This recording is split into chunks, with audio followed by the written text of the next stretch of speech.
एकोऽपि गोविन्दकृतप्रणामः शताश्वमेधावभृतेन तुल्यः यज्ञस्य कर्ता पुनरेपि जन्मं हरिः प्रणामेन पुनर्भवाय वन्दे गोविन्ददेवस्य नाम नारायणो हरिः अवध्यापि यदुच्चार्य मुक्तः पापोपजामिलः नमोऽस्तु ते व्यासविशालबुद्धे कुल्लारविन्दायते पत्रनेत्रम् येन त्वया भारततैलपूर्णं प्रज्वालितो ज्ञानमयः प्रदीपः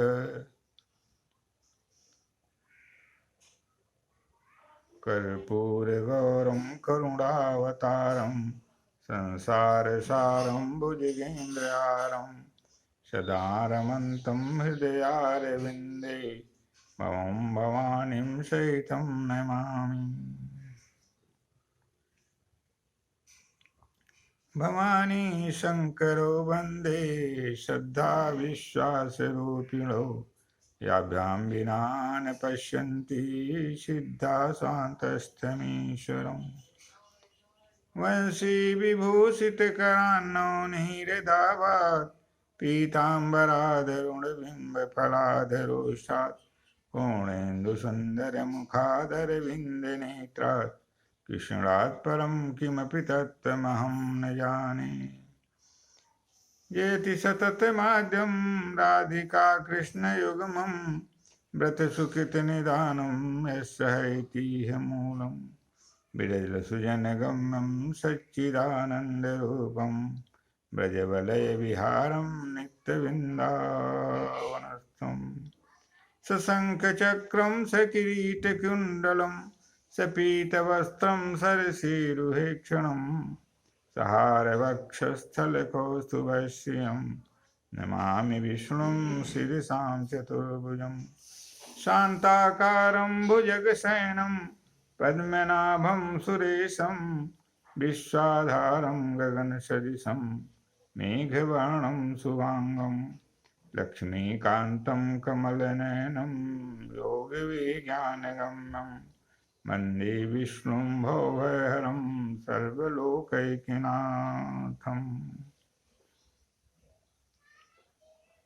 या श्रीशं सुकृतिनां भुवने स लक्ष्मी पापात्मनां कृतधियां हृदयेषु बुद्धि श्रद्धा सतां कुलजनप्रभवेषु लज्जा तां तां नतास्म परिपालय देवी।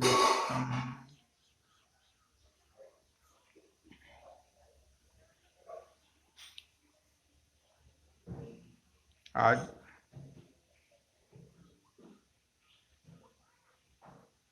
आप लोगों के बीच में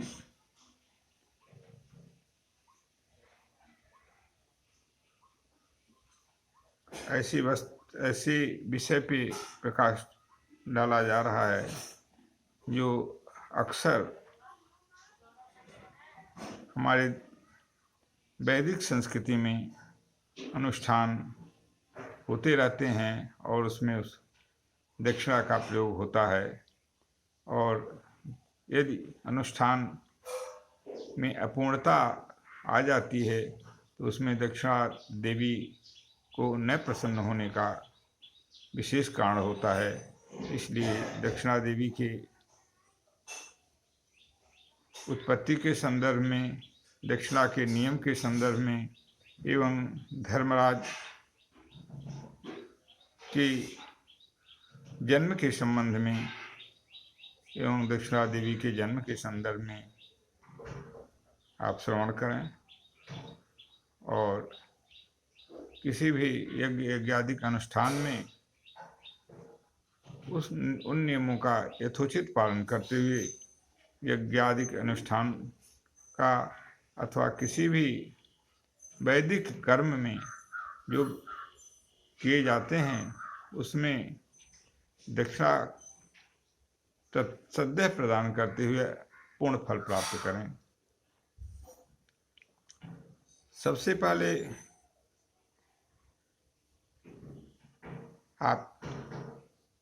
आपकी समस्त बताया जा रहा है कि धर्मराज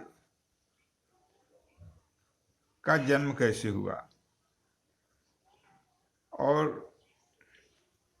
जो हमारे शुभाशुभ कर्मों के आधार पर हमें इच्छित लोगों की प्राप्ति कराते हैं शुभ कर्मों के माध्यम से, वे धर्मराज जो निर्णायक रूप में प्रतिष्ठित हैं, उनके जन्म के बारे में देवी भागवत में वर्णन मिलता है।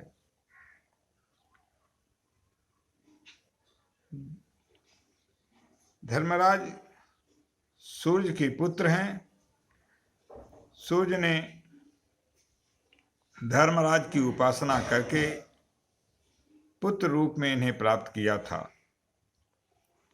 उन्होंने यह तपस्या पुष्कर क्षेत्र में की थी।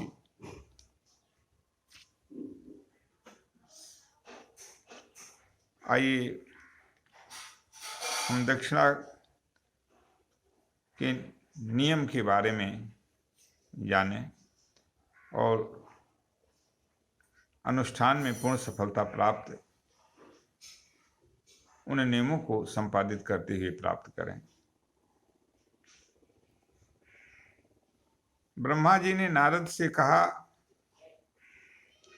कि मैंने धर्मदेव के मुख से ऐसा सुना है कि कर्ता को चाहिए कि कर्म करने के पश्चात तुरंत दक्षिणा दें, तभी सद्य फल प्राप्त होता है। वेदों की स्पष्ट वाणी है,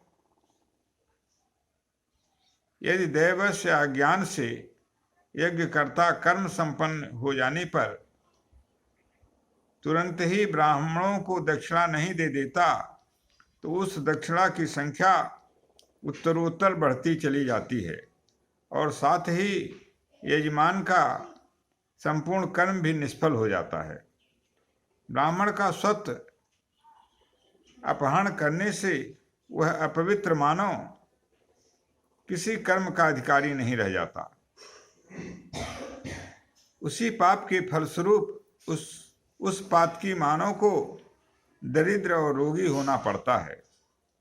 लक्ष्मी अत्यंत भयंकर शाप देकर उसके घर से चली जाती हैं। उसके दिए हुए श्राद्ध और तर्पण को पितर ग्रहण नहीं करते हैं। ऐसे ही देवता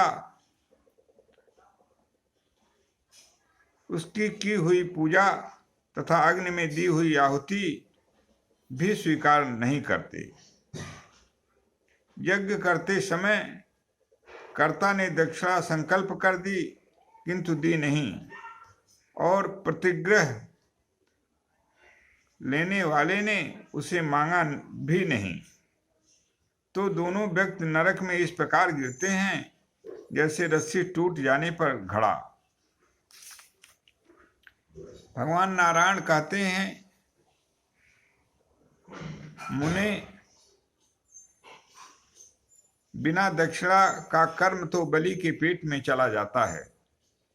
पूर्व समय में भगवान वामन बलि के लिए आहार रूप में इसे अर्पण कर चुके हैं।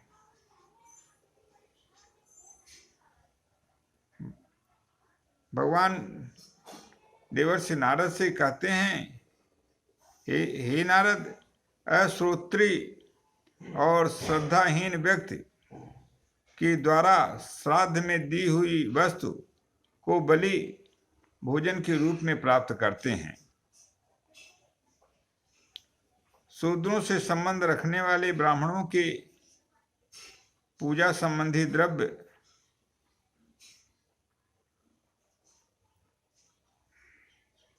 निषिद्ध एवं आचरणहीन ब्राह्मणों द्वारा किया हुआ पूजन तथा गुरु में भक्ति न रखने वाले पुरुष का कर्म, ये सब बलि के आहार हो जाते हैं। इसमें कोई संशय नहीं है। दक्षिणा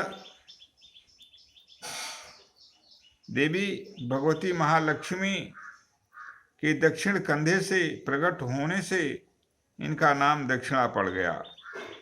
इसलिए किसी भी अनुष्ठान में, किसी भी यज्ञ यज्ञादि कर्म में यदि हम दक्षिणा को संकल्पित करते हैं तो उसे तुरंत उस यज्ञकर्ता ब्राह्मण को अथवा कर्ता ब्राह्मणों को तुरंत प्रदान कर देना चाहिए। इससे यज्ञ यज्ञादि एवं अनुष्ठान के पूर्ण फल प्राप्त हो जाते हैं। यज्ञ के बारे में लिखा गया कि यज्ञ की महिमा सबसे ज़्यादा है, क्योंकि भगवान भी यज्ञ के अधीन होकर, प्रभु भी यज्ञ के अधीन होकर भक्तों के मनोरथ को पूर्ण करते हैं। जिस भी भगवान स्वयं यज्ञ स्वरूप हैं, इसलिए यज्ञ की महिमा बहुत ही महान है। यज्ञ के बारे में कहा गया, संपूर्ण यज्ञों में भगवती भुवनेश्वरी का यज्ञ श्रेष्ठ है। त्रिलोकी में इसके समान कोई भी यज्ञ नहीं है। देवी का यज्ञ करने वाला पुरुष हजारों राजसूय यज्ञों का फल निश्चित रूप से पा जाता है। देवी भक्त 100 वर्षों तक जीवन धारण करके अंत में जीवन मुक्त हो जाता है, इसमें संशय नहीं है। आज के विषय के संदर्भ में धर्मराज का जन्म,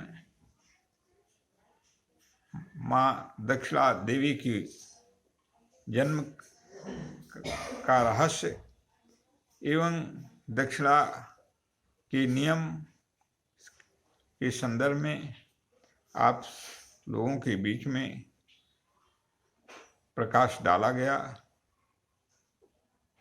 इसे आप सभी लोगों से प्रार्थना है, अनुष्ठान कोई भी आप लोग करते हैं तो उस अनुष्ठान की पूर्ण सफलता प्राप्ति हेतु उन नियमों को अवश्य पालन करें और यज्ञ भगवान अथवा जिन देवताओं की प्रसन्नता हेतु आप अनुष्ठान कर रहे हैं, उनकी कृपा के भाजन बने और उसमें पूर्णता प्राप्त करें। इन्हीं शब्दों के साथ माँ भगवती पूर्णेश्वरी सर्वेश्वरी वांछा कल्पतरु सकला सिद्ध पदार्थी मनोवांछित फल प्रदानी अज्ञाननाशिनी ज्ञान प्रकाशिनी मूल प्रकृति माँ आदिशक्ति जगदम्बा के श्री चरण कमलों में प्रणिपात करते हुए अपनी वाणी को विराम देना चाहेंगे अग्रिम कार्यक्रम हेतु।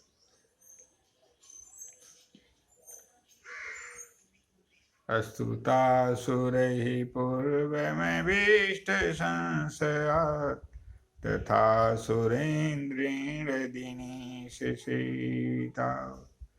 करोतु शानः शुभहेतुरीश्वरी शुभानि भद्राणि अविहन्तु चापदः। सर्वबाधा विनिर्मुक्तो धनधान्य सुतान्वित मनुष्यो मत प्रसादेन भविष्यति न संशयः। देवी पूजी पद कमल तुम्हारे सुर नर मुनि सब हों सुखारे। ओम पूर्णमदः पूर्णमिदं पूर्णात् पूर्णमुदच्यते पूर्णस्य पूर्णमादाय पूर्णमेवावशिष्यते। सर्वे भवन्तु सुखिनः सर्वे सन्तु निरामया सर्वे भद्राणि पश्यन्तु मा कश्चित् दुःखभाग् भवेत्। हरि ओं तत्सत् हरि ओं तत्सत् हरि ओं तत्सत् हरि ओं तत्सत्। ओम शांति शांति शांति।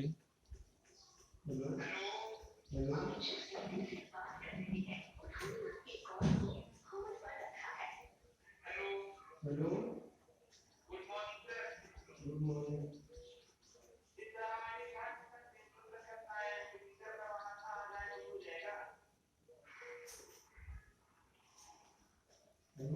हमें नहीं पता।